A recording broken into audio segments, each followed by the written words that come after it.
we start the Qin Dynasty. So Qin Dynasty is legalism, harsh. Confucian scholars are persecuted. Shi Huangdi had a harsh and brutal ruler that he took. Was a harsh and brutal ruler. He took power using military force, and he used the government of legalism, as Confucian scholars were persecuted, sometimes murdered, as they continued to try to get their beliefs out, get their beliefs isolated, as Shi Huangdi tried to unify behind legalism and a tough, discipline-based society that was very tough to really tough to enforce, really tough to on the citizens. And I, of course, want to give a shout out to Jonah Farrar for promoting this podcast. Of course, it's going to be very helpful for you all. And yeah, so Great Wall of China. That was something that happened under the Qin Dynasty. One of the few good things. I had it for our video thing, and it was pretty tough. So the people in the Corvée was forced labor, and they were forced to work they were forced to work. So to build the wall, they were paid not much for their work, and thousands of people died. It was a really tough situation. But still, the Great Wall was one of their main pieces of technology, and it was a really good force for public works.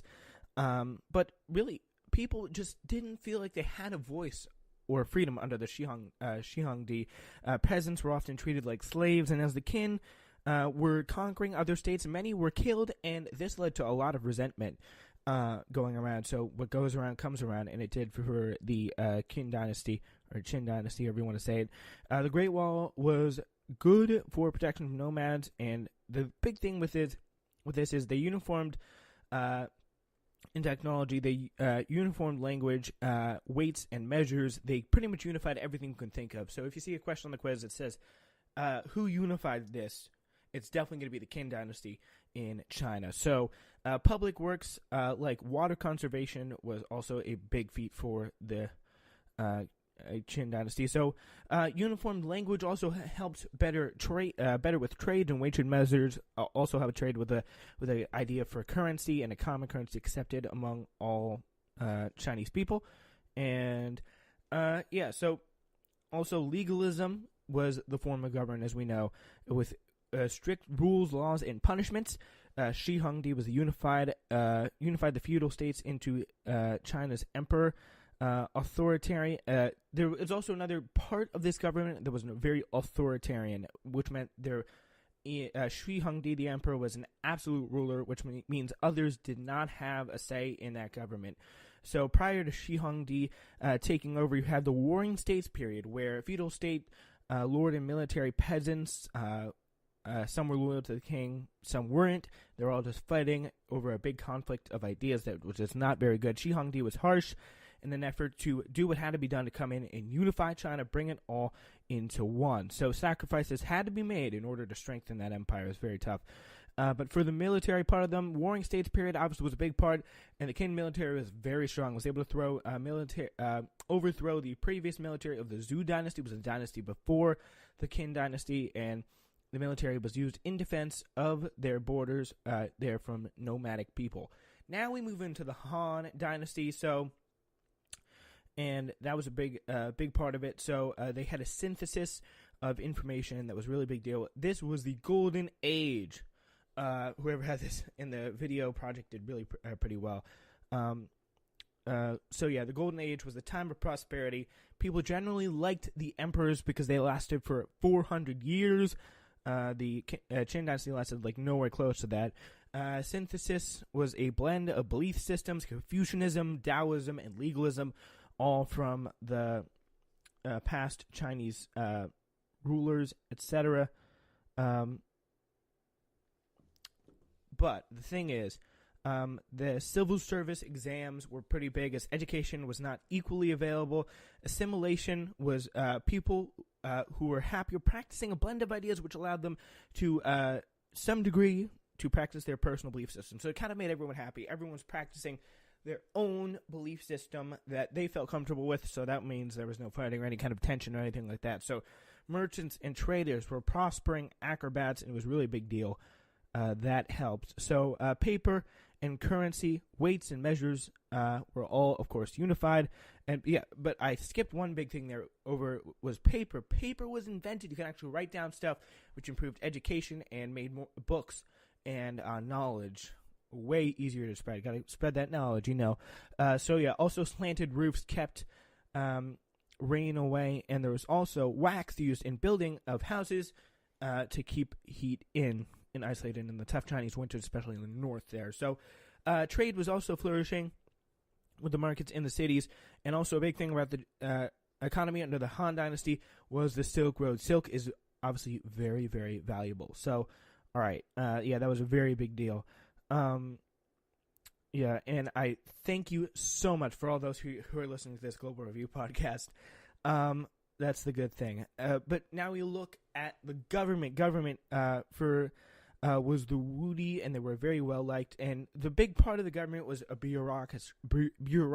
It was a group of advisors all helping to get things done, controlling different parts of the government. So a civil servant was an exam system that would give the jobs to the most qualified people. Some people studied Confucianism, which had been outlawed under the previous dynasty. It was kind of brought back as a sign of, if you knew Confucianism, you were one smart person, and you were probably going to get a pretty good government job. So people were happy with the government in the Golden Age, and there was a really peaceful transfer of power, which is good for any real successful government. So soldiers were lower down on the social class scale. Military, mostly became preventative and unnecessary, and would just guard the Great Wall because no one was really fighting anyone. It was a unified China that was very happy, effective, and peaceful, and very nice. So, that was very good. And then, of course, we learned about the Persian Empire, and that was pretty good. So, it was the treatment of people in the Persian Empire. The key word was tolerance. They allowed people to keep their religion, culture, customs, laws, rulers. All they had to do was pay taxes to the Persians. They would publish important information in multiple languages so everybody could read it.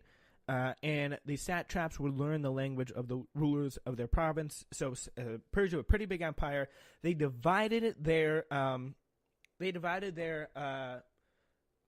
empires into little states, just like we have today. But instead of governors, there was satraps who kind of ruled over that province. So there was no slaves, and they freed the Jews from captivity and slavery from the Babylonians, which was really something that a lot of Jews liked Persia for. Also, there was the Royal Road, kind of similar to the Silk Road, was a big point of trading. The road kind of snaked out all over the Persian Empire. A lot of communication, free-flowing ideas. There's also some canals in there and very strong military strategy. The Royal Road also played a pretty big role in the economy as well because, again, obviously trade. And building a road that was so big was a pretty good technological achievement there as well. All right, so also, with the economy, the thing was taxes were very fair. That made a lot of people happy, and there was some pretty good trade within the empire that flourished in the economy and made it all the more successful to where it is. So, again, government. The satraps were governors. They're often previous rulers of the conquered provinces. So, say if you got conquered by the Persians, the people of conquered you say, it's cool, you get these people, you can understand these people better than I can, so you can be governor of them and the satraps, but you just have to be loyal to us, and we'll send those little spies in there to go watch you, which would be very effective. So, all right, so the Royal Road, again, coming up in government, allowed a lot of communication there as well between the rulers. And the two big rulers here, Cyrus the Great was very tolerant. He was the first dude, and Darius, with the managerial skills, very good, was the second dude. So, I don't know why I'm saying dude, but in fighting over who would be the next ruler, it did get a little bit tense at sometimes. There was oftentimes a lot of deaths that were untimely and a little bit suspicious based on the succession. And then really the rulers kind of got out of hand and a little bit immature, a little bit lazy, which did definitely hurt. So as I'm doing this podcast, the unfortunate thing is not the unfortunate thing is, but I'm getting a lot of texts from this girl, Elise, and I got to give Elise a shout out. So shout out Elise. So the military, again, the Royal Road played a big role in that as well. 10,000 immortals or Persian soldiers always had numbers over their enemies. There was a lot of strong military there as well. There was bowmen, cavalry, and the weird thing was about the Persian Empire, there was no armor. So they were not used to fighting hand-to-hand combat, which was a pretty big deal. So, yeah, and that, of course, led to the Alexander Empire, which came directly after the Persians, because Alexander conquered the Persians, which was pretty shocking. So, the things you need to know about them was there were a lot of city-states. His father, they originally came from Macedonia. Him and his father, Philip II, who's called, of course, Alexander the Great. He named a lot of cities Alexandria.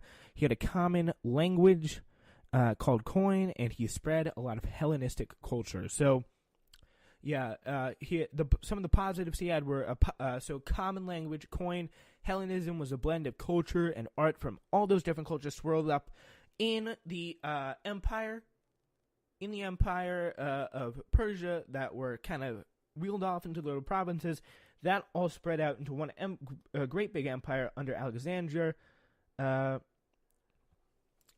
that made the Hellenistic Empire. So Egyptians named him the Pharaoh, and he married one of the many Persian daughters of Darius III to kind of like spread unity, get people happy, you know. So the brutal conqueror was Alexander the Great, though.